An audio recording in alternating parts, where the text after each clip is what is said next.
the cost of creating that lifestyle that you want, like I just mentioned.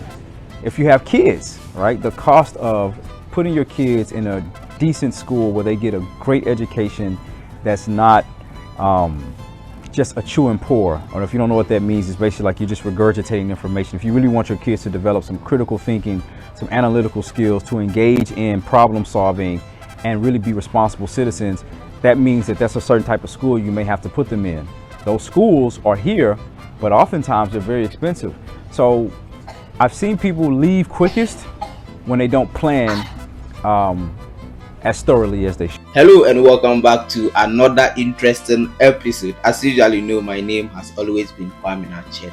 So in this episode, an African American's honest review about Ghana, staying in Ghana, will shock you. This is going to blow your mind.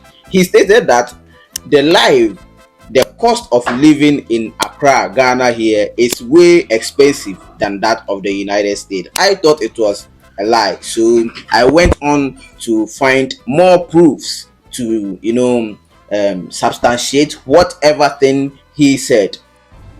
The minimal amount of blackouts, running water as much as possible, paved roads, you don't have to deal with sewer problems, like seeing open sewers and stuff like that in your neighborhood. You don't have to deal with like burning trash and goats and chickens and cows taking a dump in front of your yard. Like those basic things. That means that more than likely you're going to have to live in probably a gated community or a more developed community. Those communities, if you're living in Accra now, typically you're talking about, depending on your family size, maybe $1,000, $2,000, $3,000 and up a month for rent, dollars, not CDs. And on top of that, you pay 12 months or 24 months in advance. So imagine right now, if you are a single person and you move into a really nice neighborhood and you have to pay $36,000 up front for rent for a year. That doesn't include your utilities, it doesn't include transportation or food. So the cost of living, particularly in Accra, is relatively expensive. So fast forward, I chanced on another video of which another African American lady stated the same thing, that the cost of living in Accra, he didn't say Ghana, just the whole Ghana, but he said Accra, Ghana, is way expensive than that of the United States.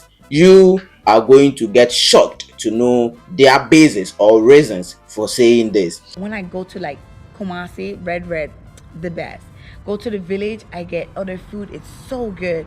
Like, but every time I'm that's my struggle. That's like my lower highlights of Ghana. Like, my food is very expensive in Accra, but it's not so great at all. Like, and the customer service, like once I went to like the other day, me and Daniel went to we were shooting and I was like, oh, I'm tired, like let's eat. So we went to a corner store.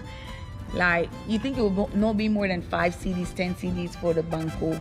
I get like this small little fish that... So, fast forward, another African American who stated that he feels more alive in Ghana. He said Ghanaians are the best people ever to mingle with or to come across.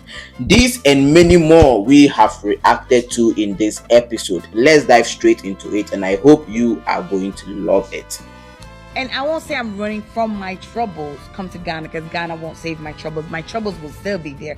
I'm coming for like the peace I feel. Like, I feel happy. I feel like, oh, I want to wake up every day. At home, it's 1 degree outside. I don't want to wake up. I don't want to get out of bed. Yeah. I'm angry. Like, I'm angry for no reason. You know, when we did the video, and I think there was a question that asked, how do you think you die? And I think we had a conversation about that. I struggle with mental health. It's not a secret. It's something that I've shared. I think when I was in Nairobi and being caught up in that toxic cycle of hustle, no rest, just keep going. I was angry, like you've said. I wasn't eating, I wasn't sleeping, and I was thinking of killing myself almost all the damn time. Not to say that... Let's open up that one. Not that Accra has changed that, but in a span It of gives a you a year... comfortability. Yes, in a span of a year, I think it's only happened 3 times where those thoughts came to my mind. And to anyone who struggles with suicidal thoughts, you know, like, to think... So this Jamaican man said, Ghana smells. Ghana smells. But he didn't say Ghana smells like a boom, but he said Ghana smells like Jamaica. All that he's trying to say is that Ghana resembles Jamaica in terms of our food, clothing, lifestyle. He said even some of the languages, some of the words in our local languages are equally, like, they look like the ones that they speak over there in Jamaica. That's why he used the word smells. So he said, like, Ghana smells like Jamaica. So these African studies lecturers in Ghana will say Jamaica was formerly known as Jamaica, which is Ghanaian Akan language. Jamaica, it means in English, maybe we are stacked. Maybe we are stacked.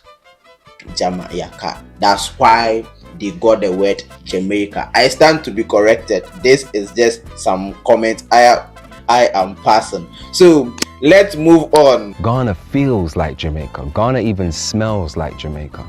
Even some of your language is similar to Jamaica. So, the way some of the villages talk, I don't know what you call it. We call it patois, but you guys speak and you say, adekam. And that kind of is similar to patois. Pidgin. Yeah, pidgin, there you go. So pidgin and patois, very similar. And even some of the tree language, like there are people in Jamaica that still use certain words. So some of the foods are the same. Another African American lady who stated that her landlord stripped all her money from her. She didn't get the timings right. She came during the during occasion or festive seasons in Ghana. So she advised that if you would love to come visit Ghana or come and stay in Ghana, come in January, February, March there, but do not come on festive seasons. You will only come on festive seasons if you have cash in your pocket. You see what I'm saying? They just hear my accent. They just bring, like, I was like, oh, so this is like the cheapest place then, because it was like 52,000 CDs and blah blah blah. And then there was like, oh, because this is December time. I was like, man, we're in October. December is far away. Oh, but this is our season. So if you're coming to Ghana, I would say don't. Even though I come October just to chop out that December season, like come January, February, March, come February after all that, come March, May, don't come on that high season of their time, because what I'm paying for here, I could be living somewhere for a couple of years.